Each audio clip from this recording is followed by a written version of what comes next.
Ya inició la transmisión en live.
Es así que a partir de la creación comenzamos ya un poco la visión de comenzar a generar los cursos. Empezamos con un rescate vertical, estos rescates en áreas agrestes, sobre todo comenzamos a buscar la locación, buscar sitios que nos permitan tener un lugar en donde podamos dar las capacitaciones. Es así que hemos llegado a distintas empresas del ámbito público y privado y hemos podido de a poco comenzar a tener un reconocimiento. También ha buscado siempre contar con un estándar. Hoy en día contamos con el aval de la CETEC, esto a nivel nacional, pero también a nivel internacional somos en el Ecuador un PETCEL Technical Institute, que es transmitir conocimientos en los aspectos técnicos de trabajos en altura, de capacitaciones en rescate, tenemos espacios confinados, hacemos acceso por cuerdas, diferentes ramas se familiarizan muchas de estas, pero que tienen sus lineamientos propios. Nosotros no dictamos cursos con el personal que asiste sentados en una silla, sino tienen que aprender trabajo en alturas, colocándose equipamiento, colocándose el material, subiendo estructuras, bajando estructuras, moviendo pesos, moviendo cargas. Esta es la única manera vivencial en la que ellos van a conservar el conocimiento que van a adquirir. Nosotros con el acceso vertical tenemos ya 8 cursos nuestros acreditados por la CETEC.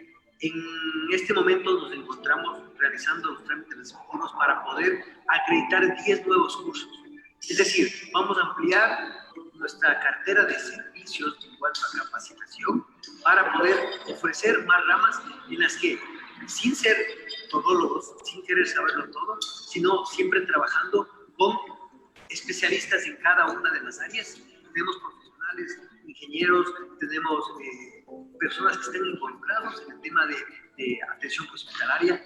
Todo este marco de profesionales reciben una actualización permanente. Cada año nosotros o realizamos un viaje al exterior para poder concretar información nueva, o traemos un asesor técnico que venga a hacer un refresco, una actualización de conocimientos, porque es la única manera en la que podemos ir mejorando el día a día. Nosotros, como acceso vertical, la carta de presentación que siempre tenemos son nuestros instructores. Y es ese talento humano, es esa calidad de persona la cual nosotros mostramos a nuestros clientes.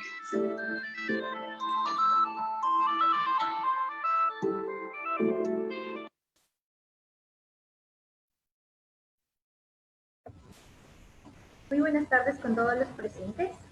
Vamos a dar inicio a nuestro taller programado para el día de hoy, Bioseguridad en actividades no convencionales.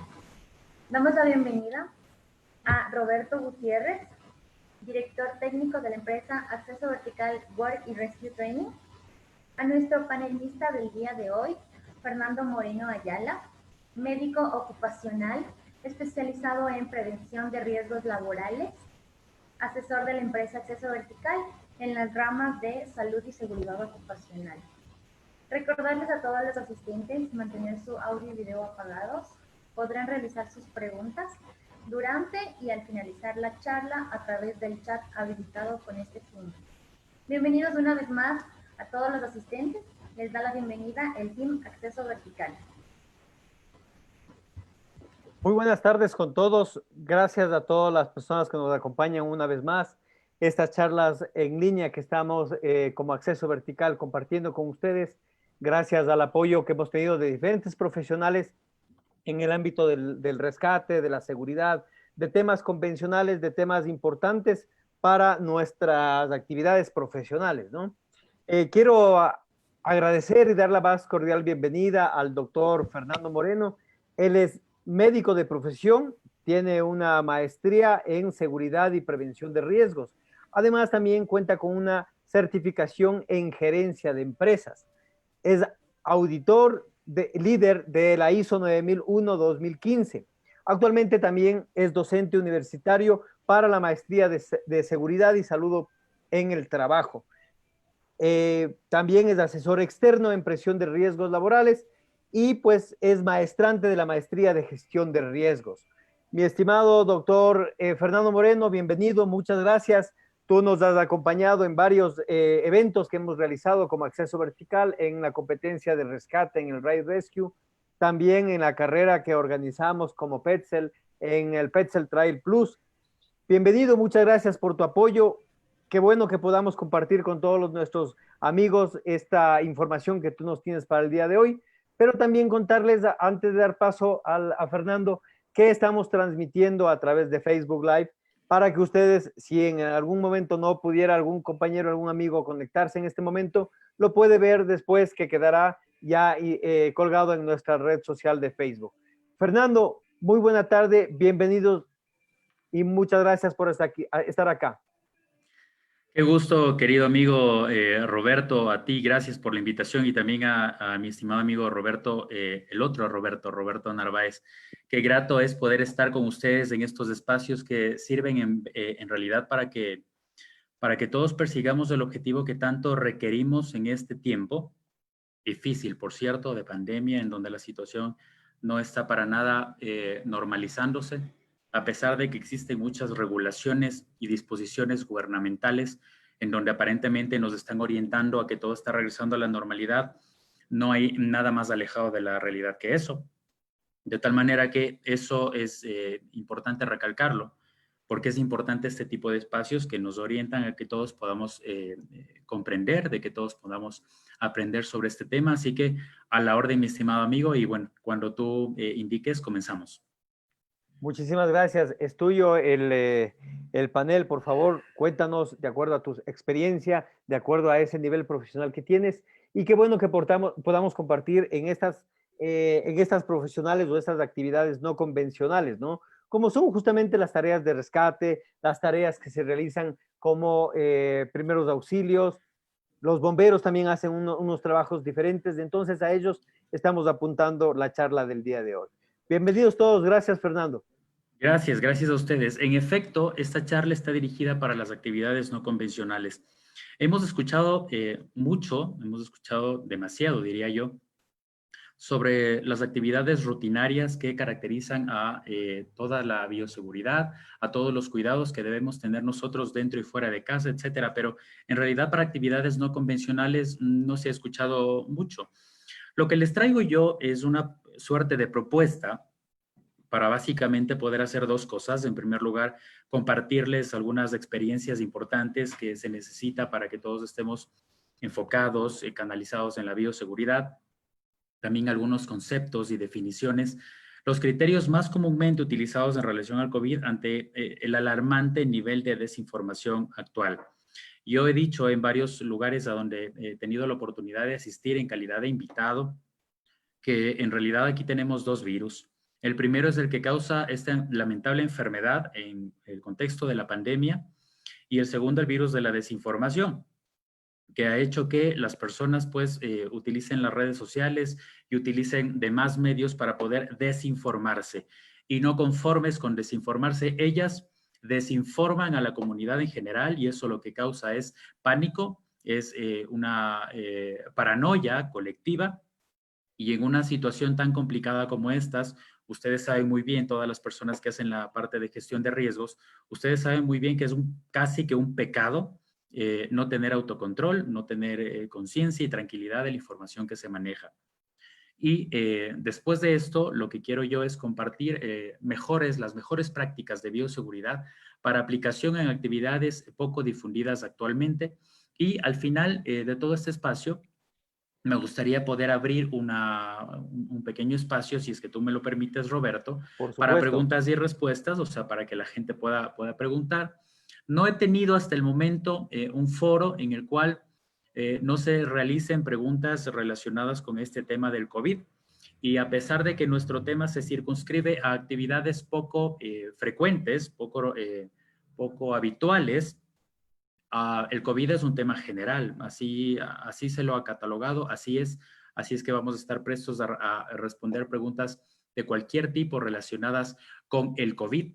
Este COVID, que de acuerdo a la guía de exposición y de manejo de factor de riesgo biológico de la Organización Panamericana de la Salud del año 2005, indica que existen dos tipos de exposición de acuerdo a el riesgo biológico.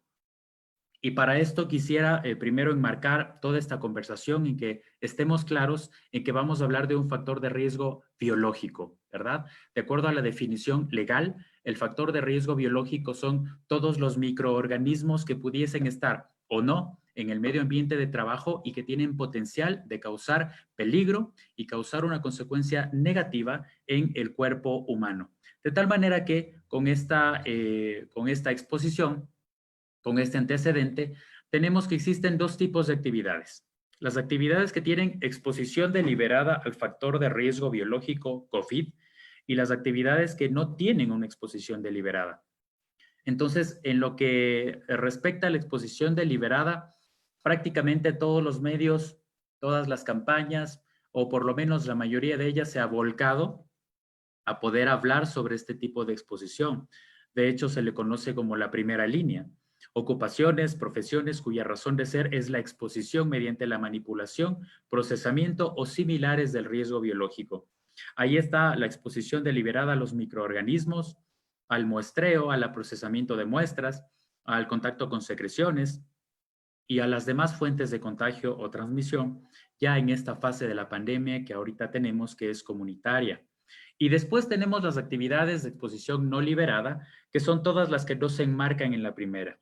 Así que con este ejercicio, con esta suerte de conceptos, pues es evidente poder discernir que en el lado izquierdo de su pantalla, en donde están las exposiciones deliberada, están unos pocos, pero en cambio en el lado derecho de su pantalla estamos muchos, o sea, prácticamente yo diría que es el resto de la sociedad el que está inmerso en este asunto de las actividades de exposición no deliberada.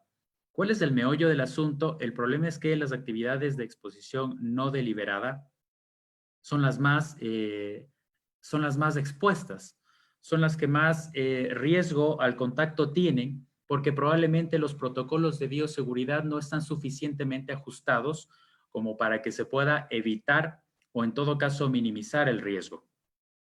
Así que, queridos compañeros, una vez que yo les he puesto a su consideración el concepto de actividades de exposición deliberada o no deliberada, yo he preparado algunas fotografías para ustedes para que podamos hacer este pequeño ejercicio de poder discernir entre a qué corresponde la fotografía que les voy a poner, a una actividad de exposición deliberada o a una actividad de exposición no deliberada. Si quieren, ustedes pueden utilizar el chat o si quieren pueden utilizar el micrófono para que puedan decir de las fotografías que vienen a continuación, cuáles corresponden a actividades de exposición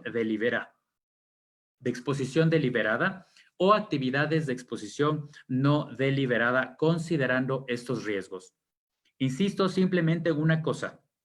Las actividades de exposición deliberada son ocupaciones y profesiones cuya razón de ser, ojo con esto, cuya razón de ser es la manipulación del agente patógeno, del agente que te va a causar la enfermedad. Esa es una exposición deliberada. Cualquier cosa que no sea eso es una exposición no deliberada. Vamos a ver si es que alguien puede ayudarme a discernir esta diferencia entre exposición deliberada, ahí es una fotografía de ejemplo, y una exposición no deliberada en donde prácticamente estamos todos. Veamos, esta es una fotografía de un evento de rescate y con tipos de exposiciones específicas. Pero ustedes en esta fotografía, ¿cómo la catalogarían? ¿Como una exposición deliberada o como una exposición no deliberada? ¿Cuál es el antecedente que tengo para ustedes? Las personas que están haciendo el rescate y las personas que están haciendo el atendimiento de estas personas, de estas víctimas, son paramédicos. Con lo cual, ¿esto es exposición deliberada o no?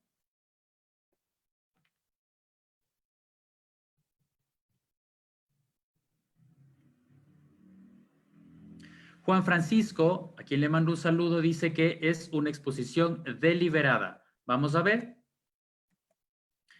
En efecto, esta es una exposición deliberada. La razón de ser del paramédico en esta fotografía probablemente sea esa, la de brindar la PH, la de brindar los servicios y los protocolos que competen para que se pueda recuperar esa víctima. El asunto es que esta profesión está hecha para estar expuestos deliberadamente a ese riesgo. Este de aquí es un servicio de triaje. Este es un servicio de triaje. Tiene una exposición deliberada o una exposición no deliberada al factor de riesgo biológico COVID en este caso. ¿Qué dicen ustedes?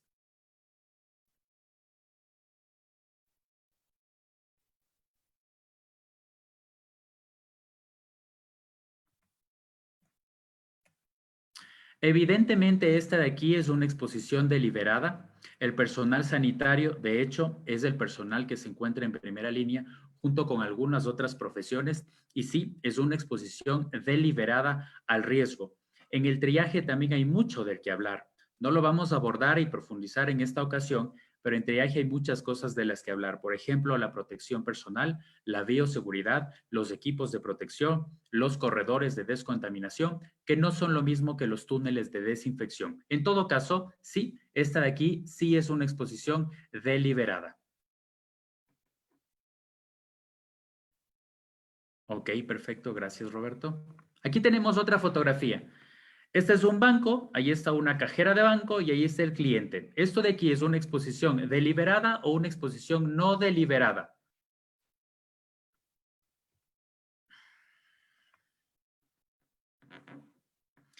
Perfecto. Esta de aquí es una exposición no deliberada. Claro, uno vería de lejos este contexto de esta fotografía y diría, pero si está cerca de la persona, pero si está compartiendo los billetes que tanto se ha conversado de que están incontaminados, etcétera. Sí, pero esa no es la razón de ser. El contacto con el microorganismo no es la razón de ser, no es el giro del negocio de esta persona. Con lo cual, en efecto, esta es una exposición no deliberada, ¿no? Aquí tenemos algo cotidiano y algo de todos los días. ¿Ustedes qué creen? ¿Esta es una exposición deliberada o una exposición no deliberada?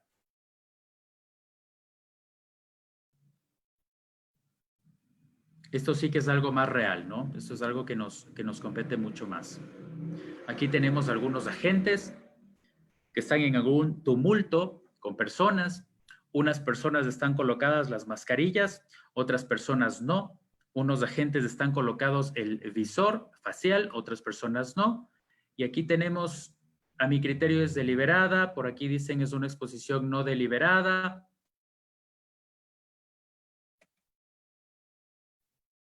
Esta es una exposición no deliberada. Recuerden una cosa, ¿no? Recuerden una cosa.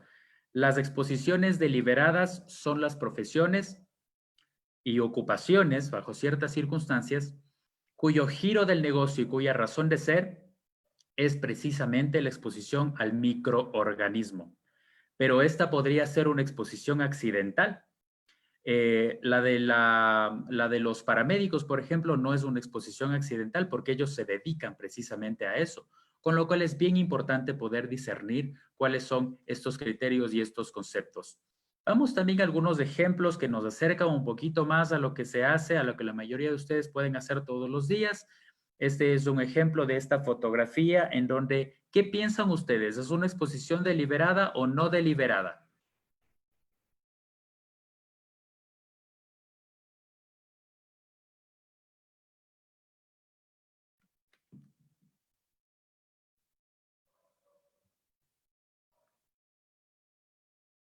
Lenny dice que es una exposición no deliberada y en efecto es una exposición no deliberada. Esta es una exposición casual. Están ahí, ¿verdad? Cerca de la cumbre, probablemente están en un ambiente muy, muy frío, muy complicado en la parte térmica y también en la parte de confort térmico, pero ya vamos a hablar un poquito de estos ambientes también. En todo caso, esta es una exposición no deliberada. Y entonces, la conclusión en este punto de la charla es que las actividades con exposición no deliberada superan en mucho a las contrarias, siendo el factor más peligroso el hecho de que incluyen a la comunidad. Aquí están las actividades no deliberadas, ¿verdad? Aquí, dentro de todo este contexto comunitario, ¿no? De tal manera que son una gran parte, son un porcentaje muy, muy alto las actividades de exposición no deliberada dentro de todo este contexto del COVID. Así es que no nos fijemos, la primera conclusión a la que podría llegar en este punto es que no nos fijemos únicamente a las actividades que tienen exposición deliberada, a las actividades hospitalarias y a las actividades que tienen una connotación similar. Existen algunas otras actividades que tienen exposición no deliberada, pero que están igual o más expuestas a este factor de riesgo biológico. ¿Y todo por qué? Porque hace mucho tiempo, al menos unos 3 o 4 meses, ya esta pandemia se convirtió o pasó la fase 3. Es decir, ya pasamos del evento del caso importado y ahora esto es una connotación comunitaria. Tan afectada, tan es así, que en realidad poner cercos epidemiológicos a estas alturas ya redunda en lo difícil por todo lo que implica poder investigar un caso, un contacto cercano, un contacto estrecho, porque en realidad la cadena puede llegar a ser tan, pero tan grande que colocar un cerco epidemiológico es difícil. Por eso lo importante es poder, pues básicamente tocar las puertas en toda la comunidad, poder hacer tamizajes, poder hacer determinaciones para ver quién es la persona que sin saberlo está contagiada o está contaminada y resguardarla para evitar el contagio comunitario, ¿no? Entonces, la primera prioridad es tener operativo un plan de bioseguridad para las actividades deliberadas. O sea, cualquier actividad de primera línea debe tener un plan de bioseguridad. Creo que en eso estamos absolutamente todos claros. Un hospital tiene que tener un plan de bioseguridad. Una empresa pública o privada tiene que tener un plan de bioseguridad, ¿verdad? Pero las actividades no deliberadas que no cuenten con un plan de bioseguridad están francamente expuestas a un riesgo exponencial. ¿Qué es lo que quiero decir con esto? Pues en el extremo 1 tenemos a toda la primera línea que tiene su protocolo de bioseguridad, todo armado y todo bien cuadrado. Pero en el segundo caso, las actividades no deliberadas, encima de no tener un protocolo de bioseguridad, porque es así, mientras más informal es la actividad económica, mucho peor es el asunto. Mientras más informal tienen, no tienen un plan de bioseguridad y por lo tanto la exposición al riesgo es exponencialmente grande, es mucho mayor que en las actividades típicas de primera línea, en los hospitales, etcétera, ¿no? Y esto es sumamente importante, por favor, para todos. Si el plan de bioseguridad no se impacta en el núcleo familiar y social de las personas, simplemente no es funcional. Y el razonamiento de esto es que pues tú puedes cuidarte siguiendo al 110% todas las normas de bioseguridad de tu empresa, pero si no te cuidas fuera de ella, en realidad no estás haciendo absolutamente nada. Estamos diciendo que el contacto y el contagio es comunitario. Comunitario significa que tienes igual riesgo estando dentro que fuera de la empresa. Yo he tenido casos en donde he tenido la oportunidad de asesorar a algunas empresas y los trabajadores francamente me manifiestan que a veces se sienten más seguros allá dentro de la empresa que afuera. ¿Y eso por qué es? Porque mal o bien al final del día el protocolo de bioseguridad es obligatorio y forma parte de las medidas de seguridad y salud de la empresa, que incluso están tipificadas en el Código de Trabajo. Así que, insisto, mal o bien, estás inmerso en un esquema de cumplimiento obligatorio de un protocolo de bioseguridad. ¿Cuál es el problema? El problema es que cuando llega la hora de salida y sales de tu trabajo, pues nadie te controla. Tú puedes irte a una reunión familiar, tú puedes violar el protocolo de bioseguridad e irte a algún sitio a tomar una cerveza, etcétera. O puedes estar viviendo con alguien que tenga alguna sospecha de COVID y al mismo tiempo estar acudiendo a tu lugar de trabajo. Es decir, si respetas adentro el protocolo de bioseguridad, pero adentro, afuera de tu ámbito laboral, no lo haces, es decir, omites todos los protocolos de bioseguridad, estás perdiendo mucho. Te estás exponiendo a ti, estás exponiendo a los tuyos y también estás perjudicando a tu empresa, desde luego que sí. Así que por favor, tomar en cuenta la tercera recomendación e insisto en que si el plan de bioseguridad no se impacta en el núcleo familiar, social de las personas, simplemente no es funcional y estamos perdiendo muchos recursos. Les he traído en este punto algunos conceptos para no olvidar, algunos conceptos que son muy importantes para poder considerarlos en el día a día. Muy rápidamente yo les tengo que decir que así es como se inició todo, ¿no? Casi siempre estos virus que han sido causantes de brotes, virus que han sido causantes de epidemias, desafortunadamente este virus que ha sido causante de pandemia, casi siempre se originan en una zoonosis, es decir, en una mutación del virus inicial, del virus como tal, original, una mutación en alguna parte del proceso de interacción con el ser humano y esta mutación hace que ingrese este patógeno al cuerpo con otras características. Juan Francisco dice, en el caso de estar en un vehículo con un paciente asintomático, ¿cuáles son las medidas para su traslado? Excelente pregunta, Juan Francisco. Y aquí me quiero ir hacia Roberto. No sé si es que el mecanismo es poder responder en este momento las preguntas o si es que ustedes toman nota para después responderlas. ¿Cómo funciona esto, Roberto? Podemos ir desarrollando en la charla también, mi estimado Fernando. Sí, al Gracias. final se surgen otras preguntas, sumaremos las preguntas también de Facebook y las daremos respuesta. Muchas gracias. Gracias, amigo. Juan Francisco, es una buena pregunta esto porque es algo que no se está haciendo a diario, ¿no? Y aquí el vehículo tenemos que dividirlo en dos. En el transporte colectivo, que en este momento a mi criterio ya está siendo un foco de infección, francamente lo digo.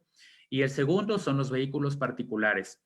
En la parte de los vehículos particulares, que es la parte más fácil dentro de todo lo complicado de este tema, existen al menos 3 obligaciones que se deben cumplir en los vehículos. Primero, que el conductor tenga la certeza de que no tiene la infección, sobre todo si es que es un chofer, un conductor chofer, tenga la certeza de que no tiene la infección, realizándose pruebas periódicas. Y si es que no es un chofer, si es que no es un conductor, sepa que en la casa hay muchas otras personas que probablemente sí necesiten saber si es que él no está contaminado. Es decir, primero, descartar la infección. Segundo, esta persona tiene que obligar a todas las personas que utilizan este vehículo a respetar la distancia. Una distancia adecuada en este momento es que dependiendo del tamaño del vehículo vayan como máximo 2 o 3 personas. Mientras más compacto es el vehículo, debería reducirse el número de personas. Mientras más grande es el vehículo, debería mantenerse una distancia de al menos 1 metro con 40 o 50 centímetros de una persona a la otra. Y claro, ustedes me dirán, no, pero es que el COE ya dijo que pueden utilizar los vehículos, etcétera. Mira, las regulaciones legales son para el cumplimiento de mínimos. Y aquí no estamos para el cumplimiento de mínimos, aquí estamos para crear medidas de bioseguridad efectivas.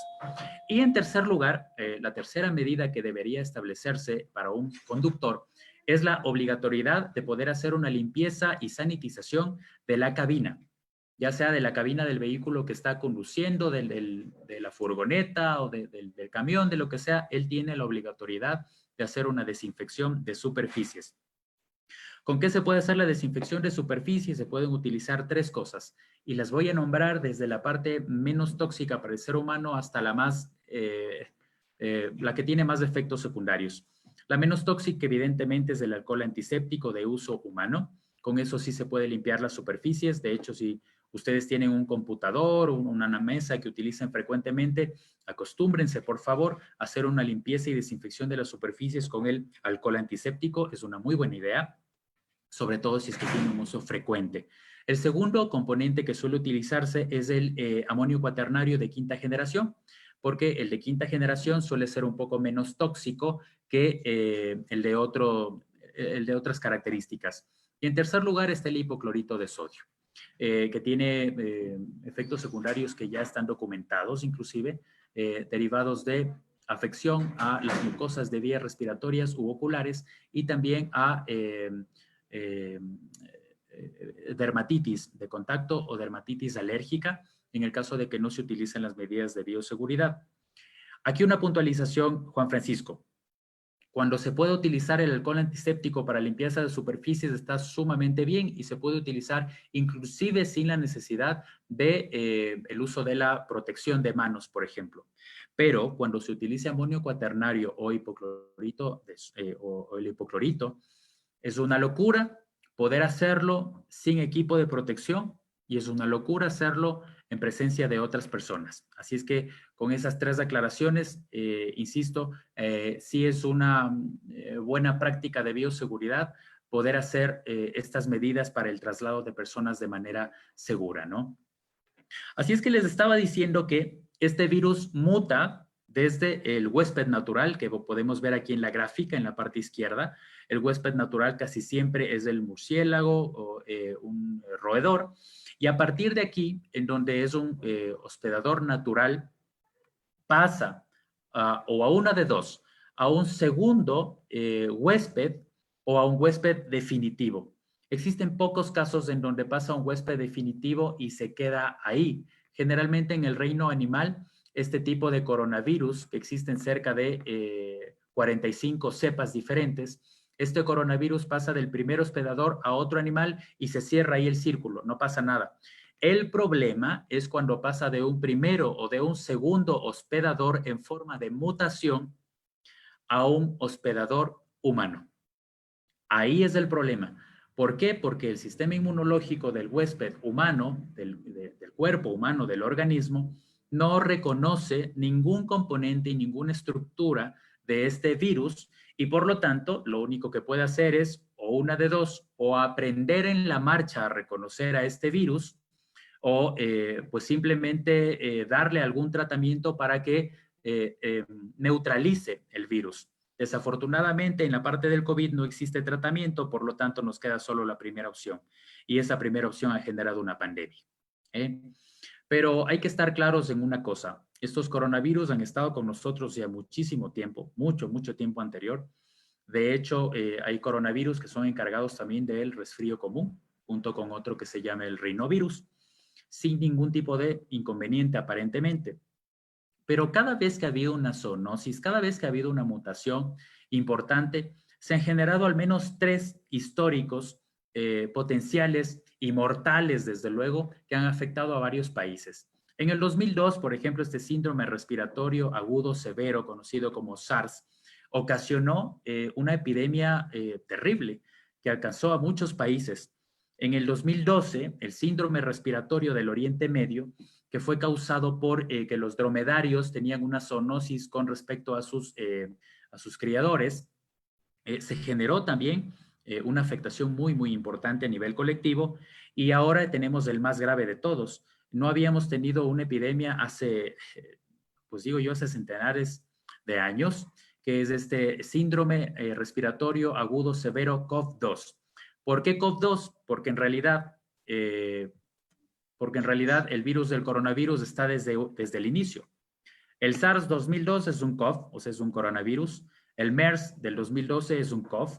Y este es un COV-2 porque es una estructura nueva y por eso le colocaron el número 2.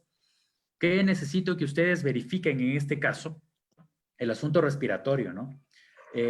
Las epidemias estas se caracterizan por ser respiratorias. El distrés respiratorio, la falta de aire, y por eso la falla multiorgánica que causan y que al final es la causa de muerte, es lo que caracteriza a estos virus. Y ahí quiero mandarles la segunda conclusión. Este de aquí es un virus respiratorio. Este no es un virus que ingresa por la piel, este no es un virus que se queda en la ropa, este no es un virus que afecta a otro tipo de circunstancias. Este es un virus respiratorio. Con lo cual, ahí ya tienen ustedes una guía para ver por dónde comienza el contagio, ¿no? Este rápidamente es un mapa en donde se han colocado cuáles fueron las afectaciones en diferentes partes con respecto al 2002, con el primer SARS que conocimos y que se extendió, como ustedes pueden ver, a Asia, a Europa, a Norteamérica.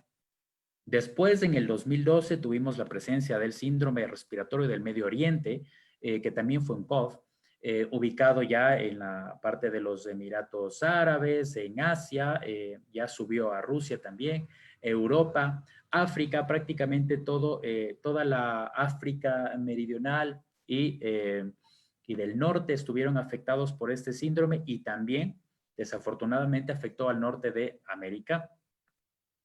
Y tenemos el 2019 que en efecto, pues prácticamente afectó a todo el mundo. En este momento son muchos millones de personas las que están afectadas. En el 2002 la situación fue crítica y aproximadamente se afectaron 30 países, igual que en el 2012. Pero en la pandemia sí que hemos tenido muchas bajas. ¿Alguien me habló? ¿Alguien me habló? Si Continúa no, nomás, mi estimado Fernando, continúa nomás. dale. Si no, estaría bueno que cerremos los micrófonos para que podamos seguir con la charla. Bien, entonces, como ustedes pueden ver, en el 2002 y en el 2012 se afectaron muchos países, pero esto de la pandemia realmente rebasó todo y salió mucho más de lo que es un brote, ¿no? Ustedes ven aquí un esquema, pues simplemente para reforzar estas definiciones epidemiológicas. Un brote es, por ejemplo, cuando ustedes están en su casa, en su barrio, en su ciudadela, inclusive se han visto brotes en algunos pueblos, en algunas ciudades pequeñas. El asunto es que en el brote los casos que salen suelen ser neutralizados rápidamente o se solucionan en pocas semanas con el tratamiento y con la contención que se puede dar. El brote desaparece y la vida sigue como si nada. El tema es que cuando este brote trasciende estas fronteras que les dije inicialmente, ¿verdad? Y comienza a salirse de esta jurisdicción, ya está en otra ciudad, ya está en otra provincia, está saliendo a otro país y de hecho está comenzando a afectar a todo el continente. Y además de esto, cuando sale una persona de un lado y viaja hacia el otro lado, lo cual se llama un caso importado, ya se está expandiendo. Ese es el concepto de una epidemia. ¿Correcto? Recuerden ustedes que el primer caso en el Ecuador fue de hecho un caso importado. Y en el caso importado, cuando era epidemia, se pudo hacer un cerco epidemiológico y se determinó cerca de 700 personas dentro de este cerco epidemiológico. Las 700 personas estaban distribuidas en al menos 4 ciudades, en al menos, digo, 4 ciudades aquí en el Ecuador, y aparentemente se tenía controlado. El tema es que cuando se deja de tener un caso importado, cuando los casos comienzan a ser comunitarios, cuando la expansión es tan grande que comienza a afectar autónomamente con casos nativos a una sociedad y comienza a regarse esto sin ningún tipo de control, ya estamos hablando de una pandemia. Trasciende los continentes, ya no hay casos importados. Todos los casos son comunitarios, es decir, un vecino le contagia al otro y se sale de control. Es prácticamente imposible hacer cercos epidemiológicos, eso ya es una pandemia. De tal manera que, si aquí coloco yo el mapa de China y de Wuhan, que es en donde comenzó todo esto, probablemente con un brote a través de la zoonosis, cuando en el mes de diciembre se entendía que ya en China se tenían casos de neumonías atípicas desde el mes de noviembre, pero que no estaban reportadas todavía ni a la Organización Mundial de la Salud ni a los entes rectores. Recién en diciembre se dio a conocer esto como neumonías atípicas. En el mes de febrero, a finales de febrero o inicios de marzo, la Organización Mundial de la Salud todavía no sabía si catalogar a este virus como algo de importancia mundial y después terminó el director de la Organización Mundial de la Salud diciendo que esto es una pandemia. De tal manera que si es que estuvo bien o mal manejado desde el inicio es un tema controversial. El asunto es que terminamos en una pandemia y este ha sido el ciclo de lo que hoy tenemos regado en prácticamente todos los sitios del mundo. Así que para que nos quede claro la definición de brote, epidemia y pandemia, y sobre todo saber que este es un neovirus, o sea que este es un virus en investigación. ¿Qué significa eso? No sabemos bien cuáles son las características del virus a ciencia cierta. Lo que tenemos es determinado y descrito el genoma, incluso aquí en varias universidades en el Ecuador se ha determinado el genoma de este virus, pero no se conoce cuál es el potencial de letalidad de este virus.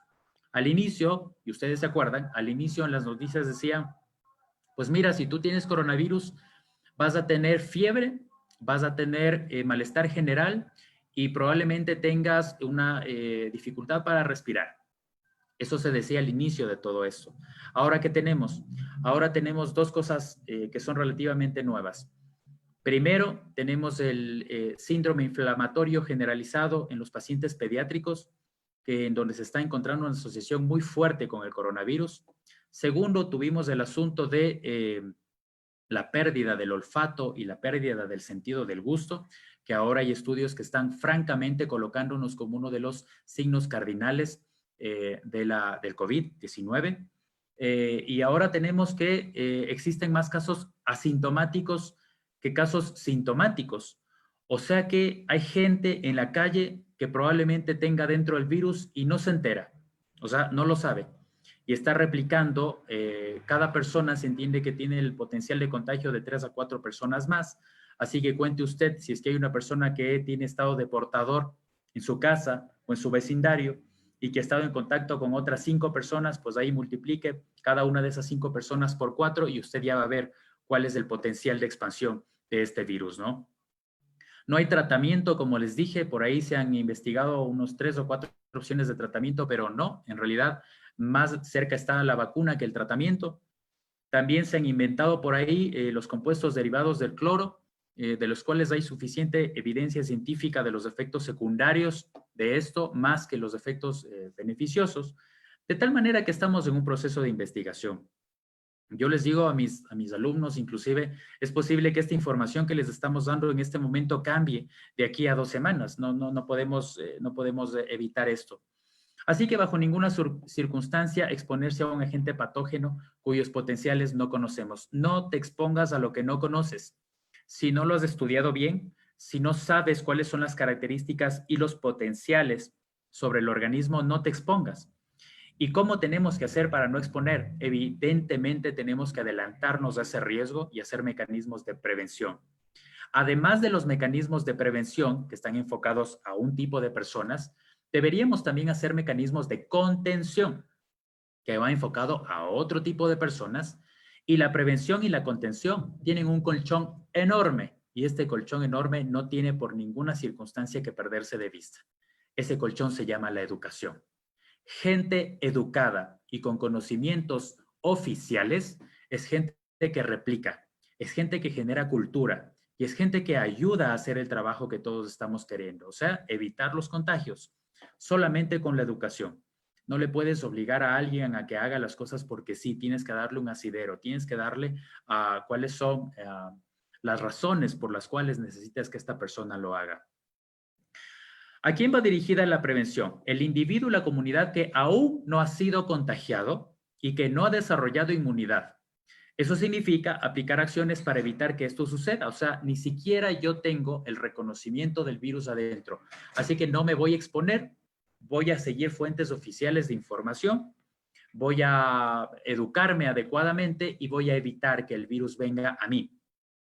Y el segundo caso, que es la contención, ahora que tenemos un aumento franco de los casos, y nos queda muy bien esta definición de contención, enfocada para el individuo y la comunidad que ya han sido afectados o contagiados y han desarrollado o no inmunidad.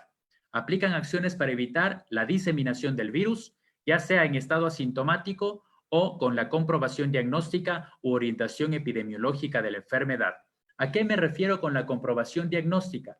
Me refiero a una tomografía positiva para COVID, me refiero a una prueba PCR, que es la única prueba diagnóstica en este momento, y me refiero a la clínica siempre y cuando vaya de la mano de la tomografía y de la PCR. A eso me refiero con confirmación diagnóstica.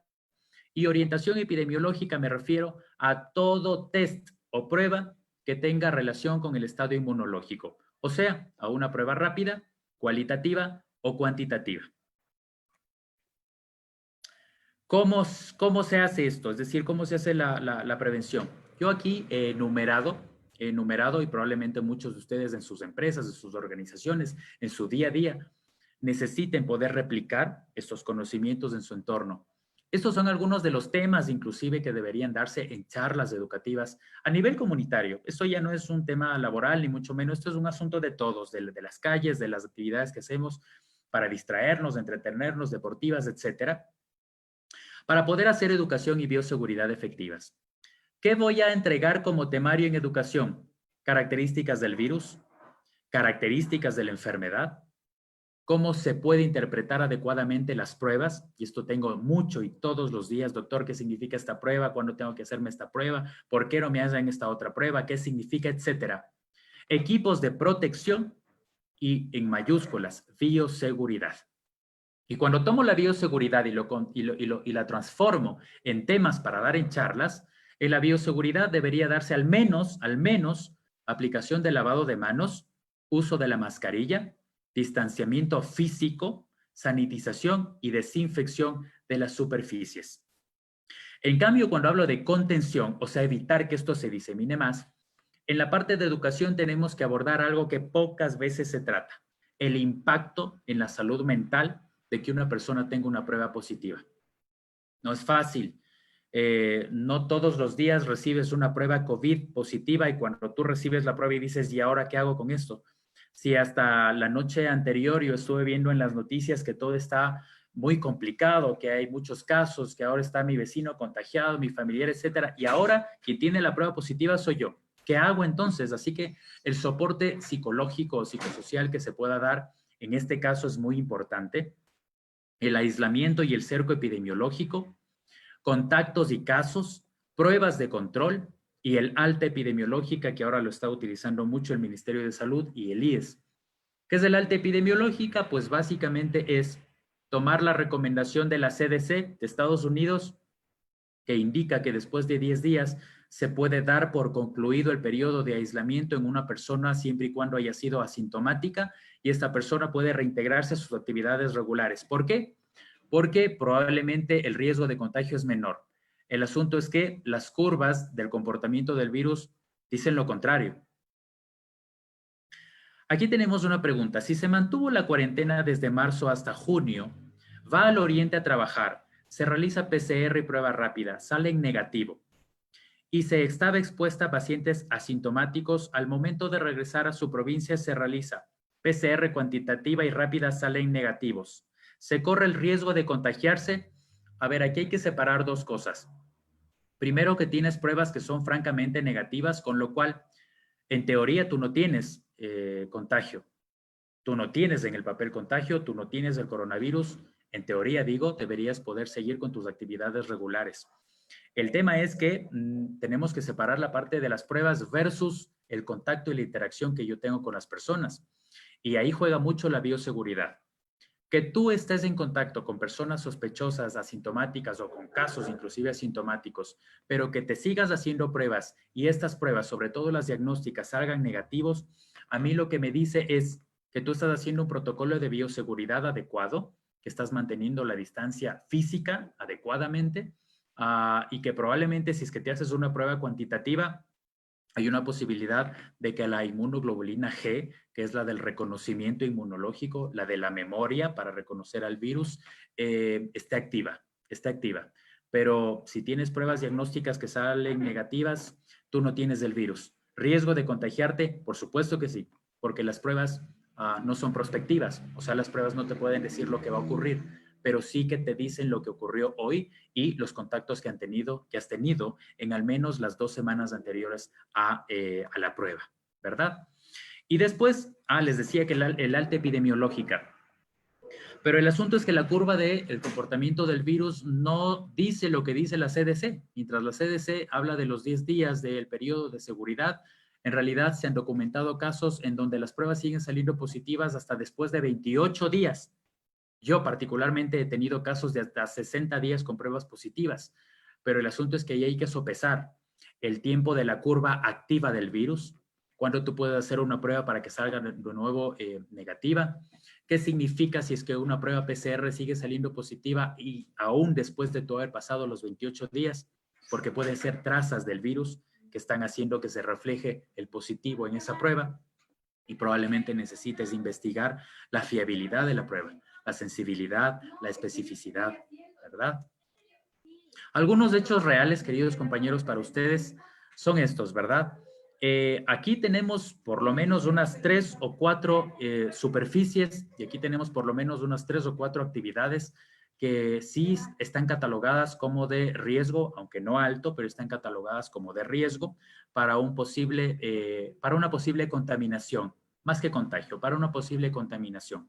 Aquí arriba tenemos una cuerda que se utiliza en actividades de rescate o en actividades de escalada. Aquí tenemos un ascendedor junto con unos guantes que se utilizan como insumos para la manipulación. Sea como sea, está demostrado que el virus permanece más tiempo en ambientes gélidos, aunque su virulencia es menor que en ambientes comunitarios.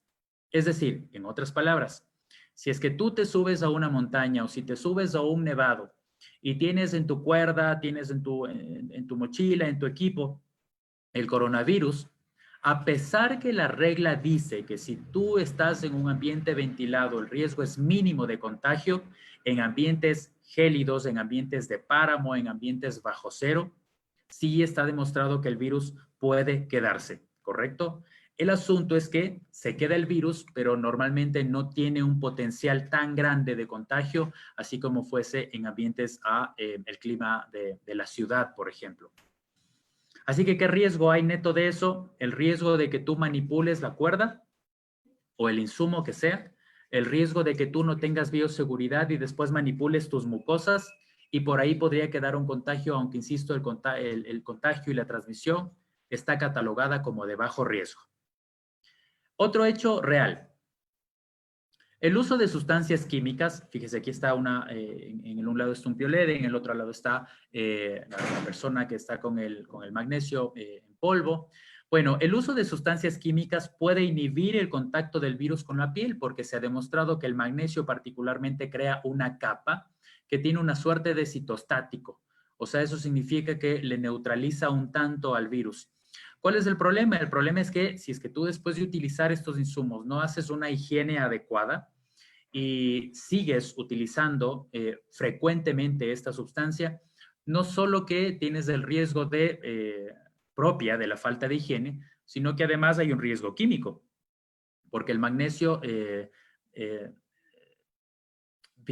hace que pierda las características la piel, es decir, degenera las características de la piel, la vuelve mucho más sensible, hay un riesgo de dermatitis, las personas comienzan a tener picazón, etc.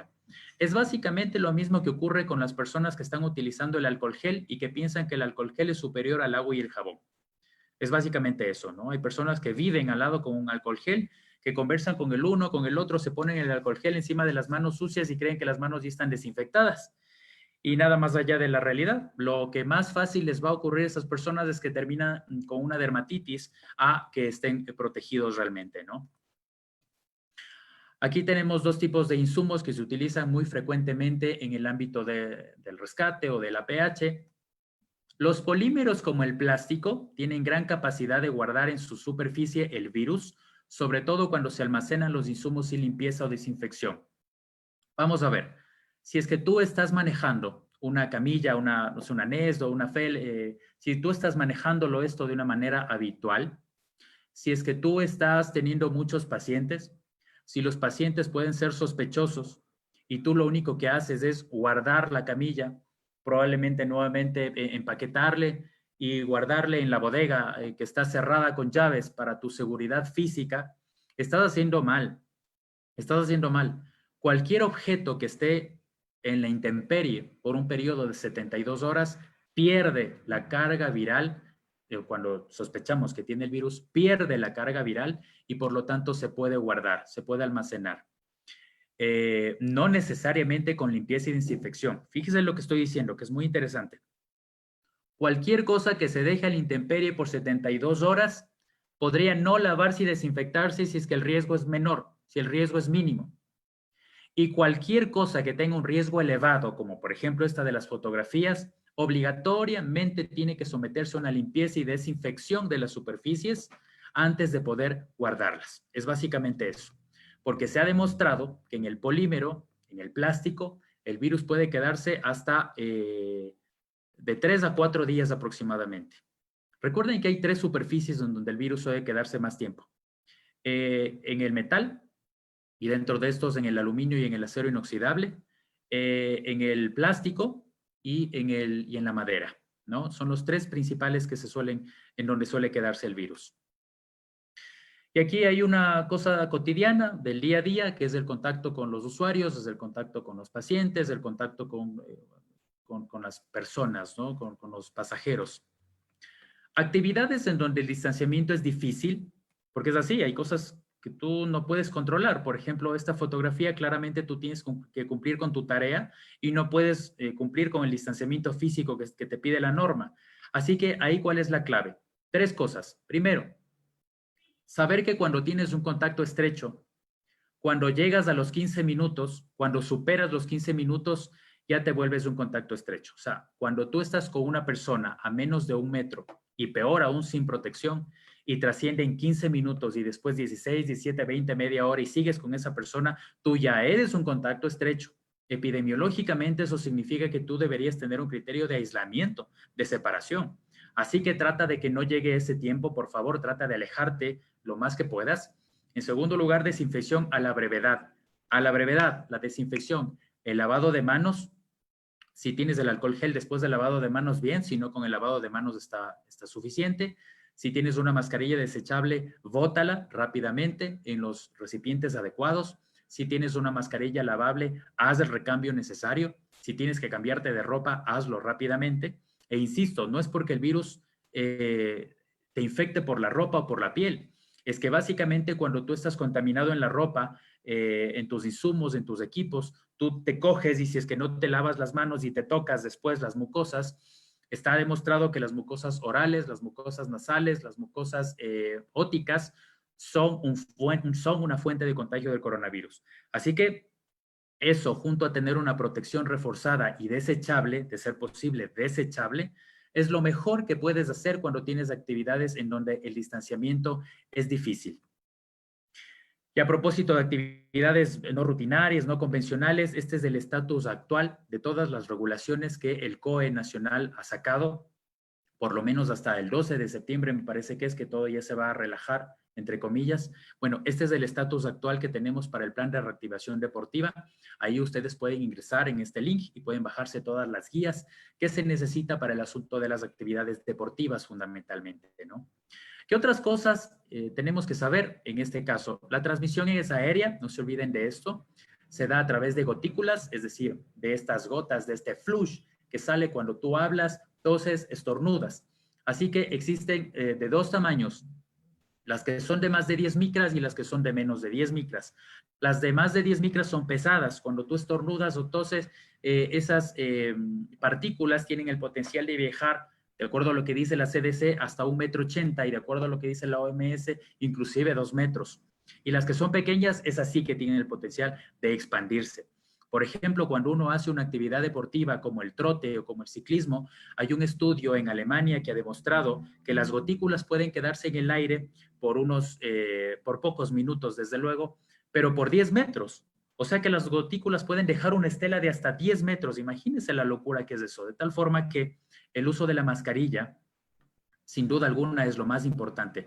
Está en el top, el uso de la mascarilla está en el top de las medidas de bioseguridad más efectivas. Más efectivo que el lavado de manos, más efectivo que el alcohol gel, más efectivo que el distanciamiento, es la mascarilla en primer lugar. Después viene el distanciamiento y después el lavado de manos, ¿no? Acción de los agentes químicos por biocidas, estábamos hablando del amonio, del hipoclorito, transmisión por contacto, el permanencia del virus en las superficies, y algo que se está estudiando ahora último, que es la transmisión fecal, porque se ha encontrado COVID-19, se ha encontrado SARS-CoV-2 en las heces de algunos pacientes. Entonces, ahí lo que se está estudiando es si es que este CoV-2 viene de algún proceso metabólico intrínseco del cuerpo o si es que este virus viene del contacto con superficies cuando tú utilizas el sanitario. Las investigaciones se están volcando a la segunda posibilidad. Así que ante un virus desconocido, la bioseguridad es el estándar más confiable de control y estos son los 3 controles más importantes, como les estaba diciendo. ¿Qué hacer específicamente con esto? En la transmisión aérea y el asunto de las gotículas, el uso de la mascarilla, la distancia física y no exponer a terceros. En la acción de agentes químicos, por favor, evalúe la compatibilidad del químico con el material. Yo estaba el otro día escuchando una intervención de Roberto Gutiérrez, en donde hablaba de un químico específico que tú puedes utilizar para no perjudicar, por ejemplo, al material que tú estás utilizando en tus actividades de rescate, de escalada, etcétera. Yo creo que él podría darnos más luces sobre eso, pero en todo caso tienes que verificar que la sustancia que vayas a utilizar, no sé, no sea corrosiva, no tengas algún problema, ¿no? Por ejemplo, los derivados del cloro sí tienen un efecto corrosivo, oxidante, así que no deberían ser utilizados para hacer las limpiezas de los instrumentos, de los insumos. Y considerando que pues con el agua y la solución jabonosa se va el virus generalmente más la ventilación, yo creo que eso podría ser una acción adecuada, ¿no? Y la principal vía de control química es el agua y el jabón. Abajo esa cosa que tenemos algunos en la cabeza que es el alcohol gel, y que sin el alcohol gel no voy ni para el un lado ni para el otro, no señor, es el agua y el jabón. Cuando hablamos de la transmisión por contacto, no subestimar la presencia y la permanencia del virus en las superficies. Recuerden de los estudios que hablamos, no reutilizar insumos desechables. Yo he visto funcionarios de APH que utilizan los mismos guantes de manejo todo el día hasta que ya están sudados, de color amarillo, oxidados, rotos. Así que, ¿de qué bioseguridad estamos hablando, verdad? Permanencia del virus en las superficies. Para las personas que utilizan amonio, que utilizan hipoclorito, que utilizan dióxido de cloro, para limpieza de superficies, no para tomarse, ojo. Para esas personas sí deberían utilizar trajes de bioseguridad, no por el riesgo biológico, sino por el riesgo químico que esto implica, ¿no? Y sobre todo, cuando tú vayas a utilizar amonio cuaternario y derivados clorados, por favor asegúrate que no existan personas en ese sector por al menos 1 hora después. Haces la fumigación, la atomización, la sanitización, etcétera, y tú tienes que asegurarte que no ingrese nadie por lo menos 1 hora y media después de esa intervención. No queremos que ese químico pueda contagiar, pueda afectar o pueda generar alguna sensibilidad en alguna persona. Y la transmisión fecal, bueno, mientras los estudios salen, nosotros nos quedamos con las medidas básicas de higiene personal que beneficien a la comunidad. ¿A qué me refiero con no exponer a terceros? Pues básicamente es esto, ¿no? Es la curva de comportamiento del virus. En color azul, como ustedes pueden ver en la parte de arriba, así se comporta el virus cuando ingresa al cuerpo. Desde el día 0 de los síntomas que comienza, ¿verdad?, el contacto con una persona, desde el día 0, fíjese, hasta el día 28, el virus puede vivir en nuestro cuerpo y tiene un pico. Y este pico de virulencia, de contacto, de peligrosidad, está más o menos entre el día 10 hasta aproximadamente el día 18 hasta el día 20. Este es el cuadrado que nosotros tenemos que tener cuidado. Por eso se hace el aislamiento. Esta es la curva azul. Después viene la curva verde y la curva roja en donde están los anticuerpos. O sea, cómo se defiende su cuerpo cuando reconoce el virus. Evidentemente, cuando el virus ingresa al cuerpo, no es que lo reconoce el cuerpo de inmediato. No. Se tarda un periodo de tiempo. Y generalmente, ¿cómo se manifiesta ese reconocimiento del virus? Pues con síntomas. Es como una especie de defensa. Y estos síntomas aproximadamente tardan de 5 a 7 días en aparecer. ¿Qué significa esto? Que si es que tú aquí crees que haciéndote una prueba vas a saber si es que tienes o no el virus, haciéndote una prueba inmunológica me refiero, o sea, una prueba rápida, estás equivocado. Aquí tú tienes que considerar esta curva, y esta curva yo siempre les invito a que se la lleven, que la tengan en sus celulares para que vean más o menos en qué día comienza a crecer la IgM, que es la lucha inicial, o sea, el reconocimiento agudo del virus, y en qué día comienza a aparecer la IgG, que ya es en cambio el reconocimiento de memoria. En enfermedades como la hepatitis, la IgG ya permanece activa toda la vida. Pero en el coronavirus todavía no se sabe. Hay algunos estudios que dicen que después de que te dio coronavirus, tú puedes tener una inmunidad de hasta 3 meses. Por ahí estaba leyendo que hay otro estudio que se está desarrollando con una determinación de hasta 6 u 8 meses. Pero la mayoría de estudios en este momento coinciden en que no está comprobada ni la inmunidad después de que te da COVID, ni tampoco la inmunidad de rebaño, sobre todo en sociedades con poco apego a medidas de bioseguridad como la nuestra, ¿no? Así que, en otras palabras, ¿qué te quiero decir? Que cuando tú tuviste la reunión con tus amigos y te tomaste la cerveza y estuviste ahí, pues, francamente violando los protocolos de bioseguridad, te enteraste el siguiente día de que uno de ellos tenía COVID y tú al siguiente día te haces una prueba. Tú creíste que cuando la prueba sale negativa, tú vas a estar con mucha seguridad. Así que lo que hiciste es decir, como me siento muy bien, como ya me hice la prueba al siguiente día de la reunión y como la prueba salió negativa, bueno, pues voy a irme de nuevo al trabajo, voy a reunirme de nuevo con las personas, voy a hacer mi vida como siempre. Y lo que estás haciendo en realidad es replicar el virus a otras personas porque tú estás convirtiéndote en el contacto estrecho de esas personas. Y como el virus tiene un poder de infección de 3 o 4, ya sabrás tú cómo se va multiplicando este virus que comenzó en ti y que evidentemente no está causando síntomas de tu cuerpo, pero que no significa que no lo tengas. Y entonces cuando te hagas de nuevo la prueba, porque probablemente tu mamá, un adulto mayor, un discapacitado en tu casa ya salió positivo y no sabes por qué es, haces un recordatorio y la única posibilidad que tienes es la reunión de hace una semana o dos, te haces la prueba y sale positivo, desafortunadamente esta prueba positiva no va a ser ya solo la tuya, va a ser la del resto de personas que te rodean. Esa es la importancia de conocer este tipo de cosas, este tipo de curvas para que se pueda tener cuidados. ¿El uso de mascarilla durante actividades deportivas de alto esfuerzo pueden intervenir con el proceso de oxigenación? Buena pregunta. A ver, y aquí también tengo que responder en dos partes, porque creo que es importante. El uso de mascarilla comunitaria no degenera, no pone en peligro por el exceso de CO2 a las personas que la utilizan. Porque, sabes, suelen salir modas, ¿no? Primero salió la moda de todos pongámonos una N95.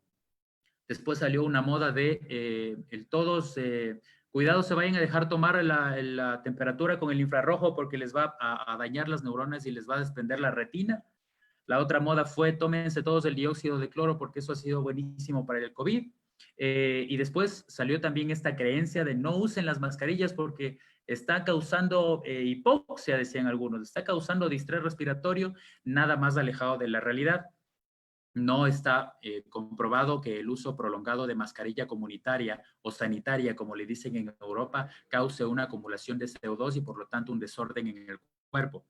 No obstante, en respiradores, que no es lo mismo que mascarilla, en respiradores como el N95 se aconseja, de acuerdo a la NIOSH, que se puede utilizar por un periodo máximo de 5 a 6 horas seguidas para poder hacer o un recambio cuando está la superficie del respirador humedecida o para que se pueda sacar, usted pueda respirar adecuadamente y se pueda colocar. No por el riesgo de hipoxia, sino por el asunto de la comodidad. ¿Cuándo se reduce mucho esa incomodidad? Cuando se tiene una válvula de exhalación. El problema es que si tú estás sintomático o eres una persona de primera línea, no puedes utilizar un respirador con una válvula de exhalación. No es lo mismo que ocurre en las actividades deportivas de alto esfuerzo, en donde sí está comprobado que, por ejemplo, la acumulación de ácido láctico o de desórdenes anaeróbicos derivados de la acumulación de CO2 en exceso de esfuerzo físico cause de alguna forma un enlentecimiento en el periodo de recuperación muscular. Ustedes saben que hay un periodo de calentamiento, hay un periodo de explosión y hay un periodo de recuperación. ¿De qué depende el periodo de recuperación? De cuán bien hiciste la actividad aeróbica de la mano con un periodo de calentamiento y estiramiento. De tal manera que sí hay una comprobación de que si es que tú utilizas un respirador, por ejemplo, un N95, y te vas a hacer una maratón o haces una actividad de alto riesgo, sí podría afectar el proceso de recuperación. Que tú puedas en ese momento de la actividad deportiva sufrir una hipoxia o sufrir algún desorden que te cause un desmayo, una lipotimia, etcétera, no lo he leído, te soy sincero, no lo he leído, pero sí que se conoce que afecta el periodo de recuperación. Así es que, volviendo a nuestro tema, ya no solamente es tu prueba positiva, es la de varios. Y ya para finalizar esta charla, no olvide la información, tiene que venir de fuentes oficiales. Y aquí me he permitido colocar algunas fuentes que me parecieron muy importantes en torno a la información del coronavirus. El porqué de la distancia social. Bueno, en primer caso, ahí vemos en qué parte se acumula el virus, el coronavirus. Se acumula en la parte alta, ¿verdad?, de la garganta, o sea, se acumula en la orofaringe. Es por eso que el hisopado se caracteriza porque llegan con este insumo hacia la parte posterior de tu garganta, digámoslo de forma criolla, y de ahí sacan la muestra. Si no es de ahí, no sirve. Ya disminuye sensiblemente la eficacia, efectividad, sensibilidad, especificidad de la prueba. Y después del asunto de las gotículas, fíjese, en la parte inferior izquierda usted ve del asunto de los 15 minutos que hablábamos del contacto estrecho y si el oyente está a 1.5 metros. Si es que a eso le pones las mascarillas, pues evidentemente se reduce mucho la posibilidad de contagio. Y en su parte derecha es cómo actúa el jabón destruyendo al coronavirus. Pues básicamente el jabón, cuando entra en el proceso de saponificación, es decir, el componente graso que tiene el jabón, que ustedes saben, tiene una especie de afinidad para con la membrana del virus. Y esta afinidad actúa como una especie de, pues diría yo, como una especie de aguja que revienta la burbuja. Tiene afinidad, se une con la superficie del virus y lo abre por completo, de tal manera que lo destruye. Así que por eso precisamente es que para el H1N1, ¿se acuerdan? Para la gripe aviar, para la gripe porcina y ahora para el coronavirus, siempre el mejor mecanismo para el control de bioseguridad, hablando de limpieza, ha sido el agua y el jabón. Ni más ni menos. Aquí es, ¿qué protege contra la infección del COVID? Miren, con el distanciamiento físico, usted tiene una probabilidad del 2 al 6% de contagiarse. Sin el distanciamiento físico, del 12%. Cuando usa mascarilla, usted tiene una probabilidad del 1 al 3% de contagiarse y sin mascarilla del 17%. Y si es que la otra persona, la que está al frente, tampoco usa mascarilla, usted sube esa posibilidad a cerca del 94 o 95%. Y luego la protección ocular, que tiene más bien un nivel de evidencia bajo. Usted con la protección ocular tiene una posibilidad de contagio del 5% y sin la protección del 16%. En su parte derecha, ¿qué es lo que tenemos? Cuando usted estornuda, tose, respira, habla, eso es lo que hace el coronavirus. Pues básicamente se queda ahí. La barrera de la mascarilla, mientras más técnica es, por supuesto, se queda ahí el virus. ¿Qué pasa si es que usted es sintomático y está utilizando un respirador que tiene un filtro de exhalación? Pues básicamente que el virus no se queda. El virus comienza a diseminarse y a usted no le ha servido de nada tener ese respirador, salvo en el asunto de la comodidad, y a las personas que están en su entorno tienen un riesgo elevado de contagio. Entonces, espero yo que les haya servido de mucho esta charla que les he dado en este momento. Han sido conocimientos más bien de tipo práctico, que han buscado entregarles lo que más se utiliza ahora mismo en este tema del COVID. Y pues dejo abierto el foro si es que hay alguna otra pregunta. Muchas gracias, Fernando, y un cordial saludo. Te agradecemos mucho por esta exposición que nos ha permitido tener criterios bastante amplios, mucho más profundos en lo que se refiere a prevención y sobre todo a las consideraciones de seguridad, con la finalidad obviamente de la prevención del contagio del COVID-19. Estas líneas que desarrollaste durante tu charla justamente aportan a todos nuestros amigos que se desenvuelven en los ámbitos tanto de trabajos de riesgo, paramédicos, gente que está en la primera línea, también a quienes desarrollan actividades particulares, como tú mencionabas, de trabajos en altura, espacios confinados, es decir, todos aquellos que están en una situación de riesgo también, y a los deportistas también, ¿no? A quienes practican ciertos deportes que están dentro del ámbito de trabajo nuestro como acceso vertical. Entonces, hemos recibido unas importantes observaciones, consideraciones y sobre todo, lo que es fundamental, criterios con los cuales cada uno de nosotros puede tomar las decisiones más adecuadas. Como tú mencionabas de manera acertada durante tu presentación, el cuidado tiene que ser individual y sobre todo tenemos que vincular mucho al cuidado que nosotros debemos tener con quienes están cerca nuestro. Es decir, no solamente me protejo yo y me cuido yo, sino el núcleo familiar con el cual yo vivo o con el cual yo me desenvuelvo, tengo una cercanía.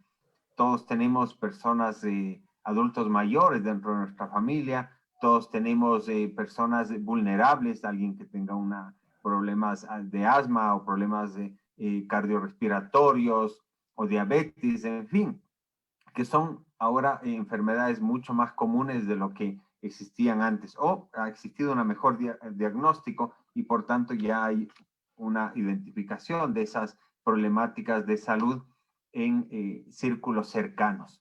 Entonces, en todo este marco, Ha sido importantísimo el aporte que tú nos has dado, Fernando, como siempre, un análisis desde tu experiencia, desde tu formación y desde la profundidad que tú has buscado darle para generar justamente el aporte a todos quienes siempre nos están siguiendo y con quienes trabajamos cotidianamente nosotros, ¿no?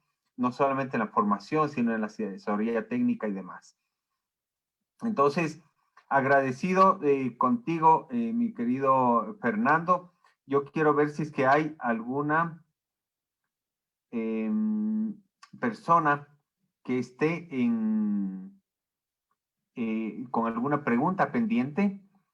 Al parecer hemos ido respondiendo todas las que estaban planteadas, previstas.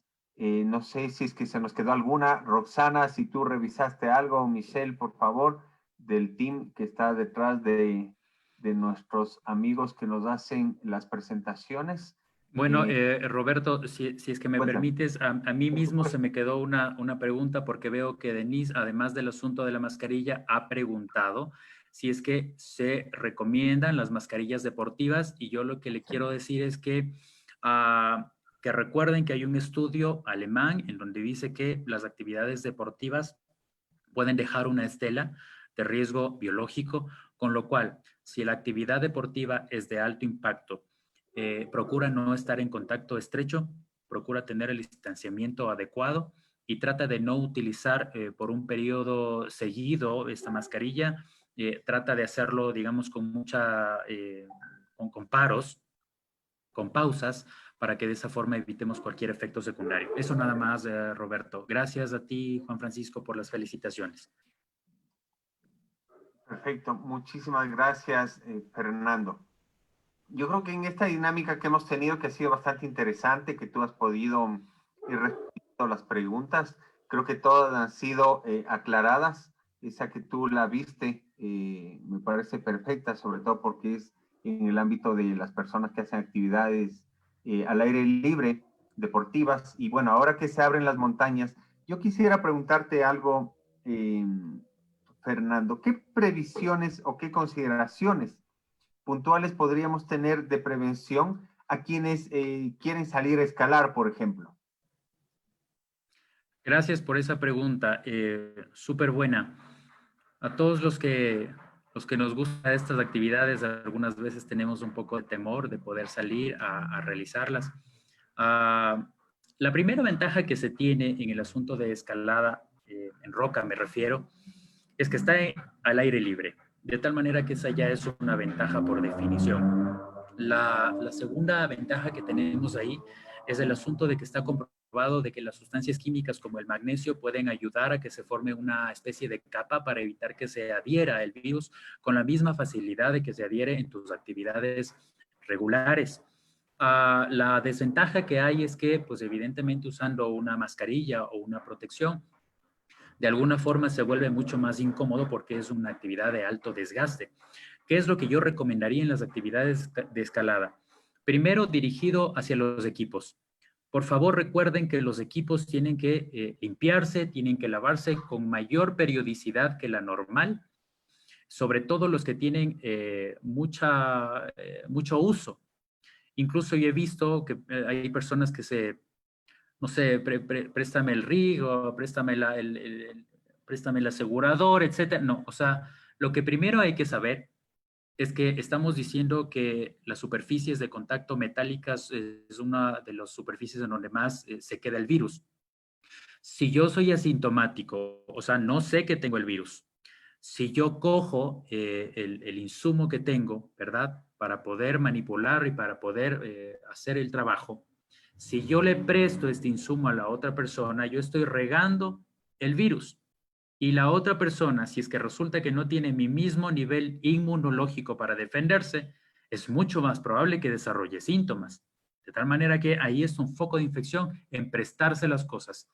El segundo foco de infección, ¿cómo acudes al sitio de la escalada?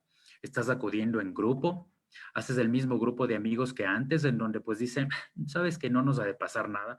métete nomás los 8 en la camioneta, en la cabina, etcétera, así que no va a pasar nada. Esa es la segunda cosa. Respetemos, por favor, el distanciamiento físico. Sí es mucho más seguro estar en el aire libre y todo lo que ustedes quieran, pero el cómo se llega al sitio, el cómo se llega al punto, es definitivo para poder hacerlo. En tercer lugar, lo que yo diría es, por favor, en las actividades de escalada, traten de mantener el distanciamiento físico, sobre todo en algunas paredes, en algunos sitios en donde no necesariamente se puede tener ese distanciamiento. Hay zonas de escalada en donde tú sabes que está la peña ahí abajo y tú tienes que estar muy junto con otras personas y eso también puede desarrollar algún tipo de riesgo. Entonces, traten de estar lo más alejados posibles. Y en cuarto lugar, la bioseguridad después del proceso de escalada. Traten de mantener la higiene personal, traten de no utilizar el alcohol en manos después de hacer el lavado del jabón, porque tenemos el primer químico que es el jabón, el segundo químico que es el magnesio, el tercer químico que es el alcohol, así que pues es un asunto también dermatológico, ¿no? La capa de grasa de la piel es muy valiosa para que nosotros podamos tener adherencia en las manos. Si no hay esa capa, progresivamente se pierde esta capacidad. Eso, amigo. Muchas gracias, Fernando. ¿Y alguna previsión específica, dado que desde la semana anterior se abrieron las montañas para hacer escalada, ascensos al Cotopaxi, Cayambe y demás montañas? ¿Qué consideraciones deberíamos tomar o qué previsiones deberíamos tomar? Me gustaría hacer ahí una recomendación que no la he escuchado hasta ahora dentro de todas las que han hecho y que han sido válidas. Yo pienso que la mayor parte de recomendaciones para la escalada se aplican sin problema en estas actividades, pero además recuerden una cosa. El sistema fisiológico, la saturación de oxígeno y la capacidad aeróbica de los pulmones se reduce conforme aumenta la presión. Si es que a eso nosotros le añadimos que hay una persona que está atravesando por un resfrío común, y si resulta que este resfrío común no es resfrío, sino que está desarrollando sintomatología COVID, tengan mucho cuidado porque el distrés puede acelerarse en sitios en donde no estés acostumbrado a hacer esa actividad aerobia. Con lo cual, si el distrés se acelera, si no lo puedes controlar, si no tienes el conocimiento necesario en APH, si no llevaste, pues digo yo, si no llevaste el soporte de oxígeno, etcétera, lo cual ya es difícil por definición, por favor, si tienes antecedentes de haber estado con un resfriado común o si tienes alguna sintomatología, no realices la actividad, no vayas.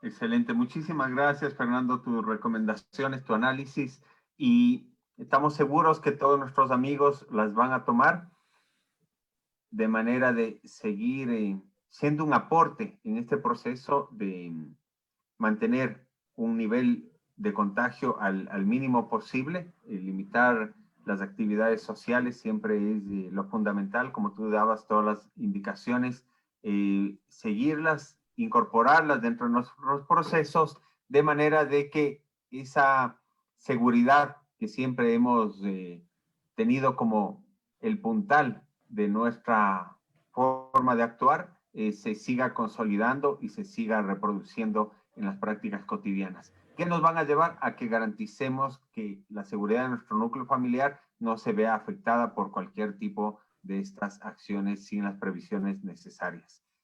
Entonces, mi querido Fernando, una vez más, estamos muy agradecidos contigo. Robert, Que nos das con los Roberto, análisis. Cuéntame, hermano. Juan Francisco tiene una pregunta y me dice, ¿cómo varía la saturación de oxígeno en las diferentes regiones del país con el oxímetro de pulso? Si tienes un oxímetro de pulso que está calibrado, tú podrías esperar una variación de hasta 3 o 4 puntos en el porcentaje de la saturación, dependiendo de si es que estás a nivel del mar o, bueno, pues en una altitud considerable como la nuestra. Lo que sí tienes que considerar es que no es normal que la saturación de oxígeno descienda de los 90, independientemente de donde tú te encuentres. Es diferente tener un 95%, un 96% a nivel del mar, a tener un 90 o un 91% en Quito, por ejemplo. De tal manera que analiza bien las características clínicas de las personas, en dónde estuvieron, qué actividad realiza. Si es que es, por ejemplo, un atleta, tú vas a tener una saturación diferente, pero la variación no debería ir más allá de esto, Juan Francisco. Gracias, Roberto, nada más. Y bueno, Agradezco nuevamente la invitación a este espacio. Yo quedo abierto a cualquier otra pregunta que se pueda hacer. Estoy para servirles. Espero que esto haya servido para el objetivo de todos, que es aprender, y también en actividades tan importantes como las suyas, queridos amigos Robertos, y también como las de las personas que están en este chat. Así que hasta una próxima oportunidad y un abrazo a todos.